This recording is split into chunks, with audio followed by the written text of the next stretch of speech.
আসসালামু আলাইকুম। অনেকেই আমাদের কক্সবাজারের ব্লগ ভিডিও আপলোড করার জন্য রিকোয়েস্ট করছেন। তো আমি সব ভিডিও একসাথে না দিতে পারলেও একটা একটা করে অল্প অল্প করে ভিডিও আপলোড করার চেষ্টা করছি। তো আমরা যেদিন আমাদের ফ্লাইট ছিল বা আমাদের যেদিন যাওয়ার কথা ছিল সেদিন আমরা সকালবেলা জানতে পারি যে আমাদের গাজীপুরের রাস্তা একদম ব্লক করে দিয়েছে। সুতরাং আমাদের গাড়িতে যাওয়ার কোনো ব্যবস্থা নেই, বাসে যাওয়ার কোনো ব্যবস্থা নেই। তো আমরা তখন আমাদের আর কোনো উপায় ছিল না, যেহেতু আমাদের ফ্লাইটের টিকিট কাটা, তারপরে হোটেল বুকিং করা। তো আমরা একটা মাইক্রো ভাড়া করলাম। তো সেখান থেকে আমরা ভালুকা থেকে আমাদের এয়ারপোর্ট যেতে বেশি সময় লাগে না, কিন্তু সেখানে আমাদের 2 থেকে 3 ঘন্টা সময় লাগছে। কারণ হচ্ছে আমরা একদম ভিতর থেকে অলিগলি থেকে আমরা চলে গেছি। তো যাই হোক, এক পর্যায়ে আমরা 10 মিনিট আগে হচ্ছে আমরা এয়ারপোর্টে পৌঁছাই। তারপরে তড়িঘড়ি করে তাড়াহুড়ো করে একদম লাস্ট প্যাসেঞ্জার আমরা ছিলাম, যেহেতু আমাদের লেট হয়েছে। তো তারপরে টিকিট নিয়ে আমরা বাসে করে প্লেনের কাছাকাছি যাওয়ার চেষ্টা করছিলাম।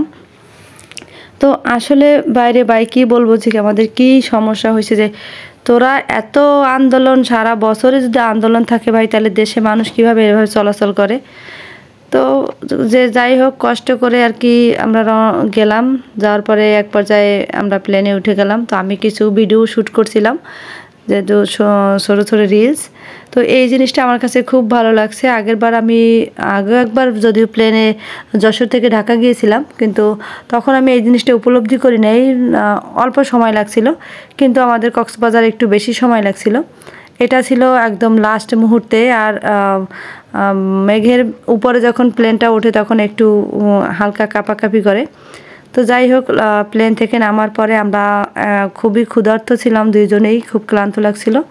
তো আমরা চলে গেলাম হোটেলে যাওয়ার পরে ওদের প্রথম যে জিনিসটা, সেটা আমার কাছে ভালো লাগছে, যে আমাদের হাত ধোয়ার জন্য 2টা লেবু এবং পানি আলাদা একটা প্লেটে দেয়। তো আমরা আসলে ভারী খাবার তেমন একটা নেইনি। বিশেষ করে আমার ভর্তা খুব ভালো লাগছিল, ওদের ভর্তাটা।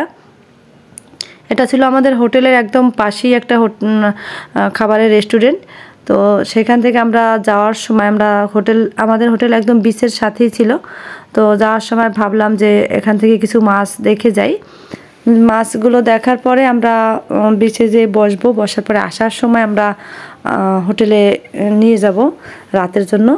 যেহেতু আমাদের রাত হয়েই গেছে, তখনই আমরা ভাত খাইছি। তো এই ছিল আমাদের সি ক্রাউন, আর আমাদের সামনেই ছিল বিচ। তো বিচে আমরা অনেক সময় থাকার পরে রাত 10টা-11টার দিকে আমরা আবার চলে আসলাম।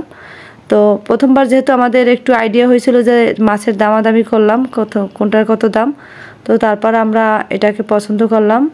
এটা আমাদের কাছে নিছিল 1200 টাকা লবস্টার। তো আমরা যেহেতু প্রথমবার, এটা আগে কখনো ট্রাই করিনি বা আমাদের আগে কখনো যাওয়া হয় নাই, তো আমি এটা খাই নেই কখনো। তো আমি বলবো যে এটা আসলে আমি খাইতে চাইছিলাম যে বারবিকিউ করার জন্য, আরও বলছিল না ফ্রাই খাবো। তো আমার কাছে ফ্রাইটা অতটা ভালো লাগে নাই, আর বারবিকিউটা হয়তো আরও বেশি ভালো লাগতো। তো এই তো ছিল আমার আজকের ভিডিও। আপনাদের কাছে কেমন লাগছে অবশ্যই আপনারা আমাকে কমেন্টে জানাবেন। আরও আমি যে ভিডিও আছে সব একসাথে আপলোড করা সম্ভব না, তো পরবর্তীতে আমি একটা একটা করে আপলোড করার চেষ্টা করব ইনশাল্লাহ। আর ছোটো ছোটো রিলসগুলো তো অবশ্যই আপনারা এতদিন দেখে নিয়েছেন।